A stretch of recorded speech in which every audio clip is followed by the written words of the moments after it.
आज हम आपके सामने गुणवत्तापूर्ण शिक्षा को प्रभावित करने वाले कारकों की चर्चा करेंगे। मैंने पीछे गुणवत्तापूर्ण शिक्षा की बात की थी और आज ये जो गुणवत्तापूर्ण शिक्षा जो विद्यालयों में, महाविद्यालयों में या डिफरेंट जगहों पे दी जा रही है, उसको प्रभावित करने के कौन कौन से कारक हैं। अगर कारकों की चर्चा करें तो सैकड़ों प्रकार के कारक हैं, लेकिन कुछ महत्वपूर्ण कारक हैं जिनकी चर्चा हम आपके सामने संक्षिप्त रूप से करते हैं, जिससे कि आपको न सिर्फ जो शिक्षक के रूप में काम कर रहे हैं उनको लाभ होगा, जो छात्र के रूप में हैं उनको लाभ होगा, वरन और भी जो डिफरेंट फील्ड में जो एजुकेशन के लिए काम करने वाले लोग हैं उनको भी इससे लाभ होगा। जैसे देखिए, इसमें सबसे महत्वपूर्ण है आपको पाठ्यक्रम। पाठ्यक्रम वो मार्ग है जिस मार्ग पे बालक रूपी जो पथिक है वो आगे बढ़ता है। पाठ्यक्रम बनाने के दरमियान इस बात पे ध्यान रखना चाहिए कि पाठ्यक्रम उस भौगोलिक क्षेत्र के अनुकूल हो, उस क्षेत्र के मानसिकता के अनुकूल हो, बच्चे की आईक्यू के अनुकूल हो, बच्चे के व्यक्तित्व के अनुकूल हो, बच्चे के इंटरेस्ट के अनुकूल हो, मतलब कि बच्चों के अनुकूल हो।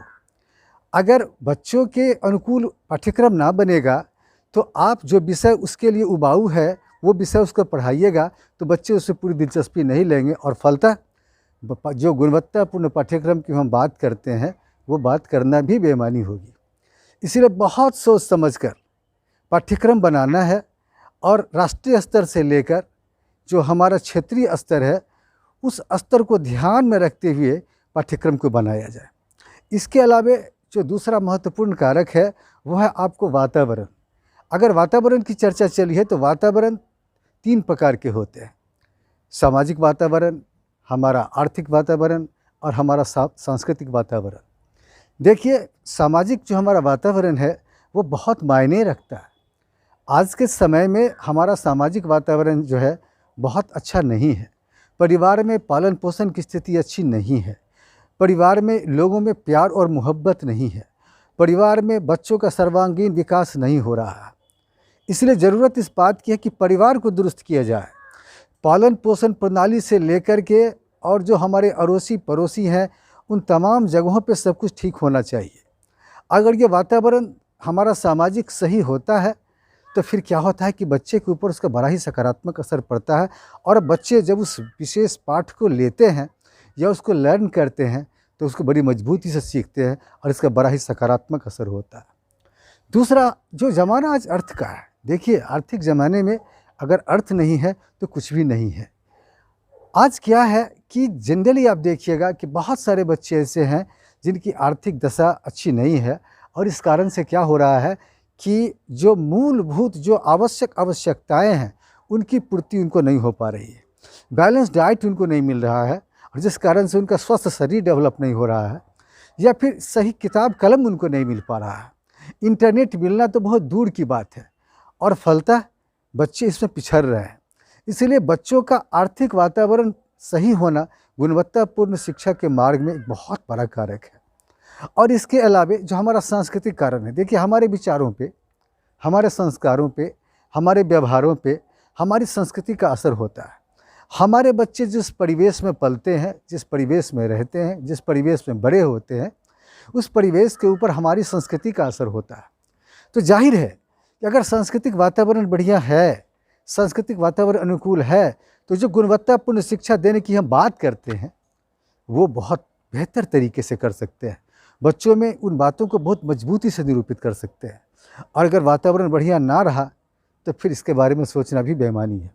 इसलिए हमको पारिवारिक स्तर से लेकर के विद्यालय स्तर तक, सामाजिक स्तर से लेकर के हमको विभिन्न प्रकार के स्तरों तक हमको वातावरण को दुरुस्त करना है, तभी जो गुणवत्तापूर्ण शिक्षा की हम बात करते हैं वो सही हो पाएगी। इसके अलावा जो आपको योग्य शिक्षक, आजकल क्या हो रहा है कि जो शिक्षकों की जो बहाली हो रही है, जो शिक्षक जो विद्यालयों में, महाविद्यालयों में पढ़ाने जा रहे हैं, मेरे वीडियोज़ को सुनने वाले जो शिक्षक बंधु हैं, आप बुरा मत मानिएगा। आप क्या करोगे, आपको तो जैसे गुरु मिलते हैं, आपको जैसा एजुकेशन मिलता है, आपको जैसा पाठ्यक्रम मिलता है, आपको जिस प्रकार की पुस्तकें मिलती हैं, आप तो उसी से अध्ययन करते हैं। लेकिन ज़मीनी हकीकत ये है कि आज हमारे देश में, हमारे समाज में, हमारे विद्यालयों में योग्य शिक्षकों की कमी है। बहुत से शिक्षक ऐसे हैं जिनको कि सिर्फ इनके पास डिग्री है, और फल ये होता है कि जब शिक्षक ही योग्य नहीं होते तो पाठ्यक्रम को सही प्रकार से वो चला नहीं पाते, पाठ्यक्रम को आगे बढ़ा नहीं पाते।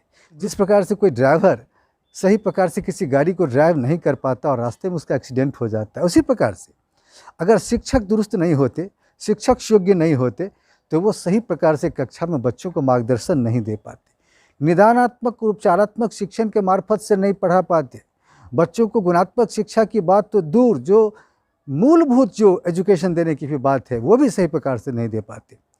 इसलिए गुणवत्तापूर्ण शिक्षा बच्चों को मिले, इसके लिए सबसे आवश्यक है कि योग्य और योग्य शिक्षकों की बहाली की जाए, ताकि ऐसे शिक्षक बच्चों को शुरू की अवस्था से ही सही रूप से मार्गदर्शन दे और बच्चे सही मार्ग पर आवे। और इसके अलावा जो सबसे एक महत्वपूर्ण है, जो जनरली आप देखते हैं कि जो प्रायः शिक्षकों में बहुत कम पाया जाता है, शिक्षक जब कक्षा में पढ़ाएं तो पढ़ाने के दरमियान वो जो हमारी मूलभूत जो हमारी शिक्षण विधियां हैं, आप उसके अनुकूल पढ़ाएं। जनरल एजुकेशन में तो इससे होता ही कुछ नहीं है, लेकिन जो टीचर एजुकेशन के फील्ड में जो पढ़ाई करने वाले लोग हैं, जो डीएलएड करते हैं, जो बीएड करते हैं, जो एमएड करते हैं, ऐसे जो बच्चे हैं, उन बच्चों के भीतर इस प्रकार की मेधा होती है। वैसे बात दूसरी है कि टीचर्स ट्रेनिंग कॉलेजेस वगैरह में भी इस प्रकार की शिक्षा सही प्रकार से नहीं दी जाती। मैं एक बीएड कॉलेज का प्रिंसिपल हूँ, लेकिन मैं जानता हूँ कि किस प्रकार से विधियों का प्रयोग किया जाता है। बहुत से कम शिक्षक ऐसे हैं जो विधियों का प्रयोग करना जानते हैं। तो जाहिर है कि शिक्षा आप देने जा रहे हो, एजुकेशन आप देने जा रहे हो, लेकिन आप विधियों के बारे में नहीं जानते। किस विधि से पढ़ाना है, किस टेक्निक से पढ़ाना है, किस स्किल से पढ़ाना है, और फिर उस विधि के साथ किस प्रकार के एग्जाम्पल्स को फिट करना है, या फिर उस किस विधि के साथ किस प्रकार के सूत्रों को निरूपित करना है। अगर शिक्षक दक्ष हो, शिक्षक होशियार हो और समुचित शिक्षण विधियों का सही प्रकार से प्रयोग करे, जहाँ पर जिस विधि की आवश्यकता है, और साथ साथ जिन शिक्षण सूत्रों का उसमें ज़रूरत है, उन शिक्षण सूत्रों को जोड़कर और उस प्रकार के एग्जाम्पल्स को अगर बच्चों के सामने पेश किया जाए, तो गुणवत्तापूर्ण शिक्षा की राह में ये मील का पत्थर साबित होगा। तो निश्चित रूप से ये जो महत्वपूर्ण बातें हैं, इसका ध्यान अगर रखा जाए प्राइमरी स्टेज से ही, तो बच्चों के भीतर गुणवत्तापूर्ण शिक्षा को हम निरूपित कर सकते हैं और गुणवत्तापूर्ण शिक्षा के मार्ग में बहुत बड़ी क्रांति ला सकते हैं। आगे हम इस क्रम को जारी रखते हुए फिर और कारकों की चर्चा आपके सामने हम करेंगे।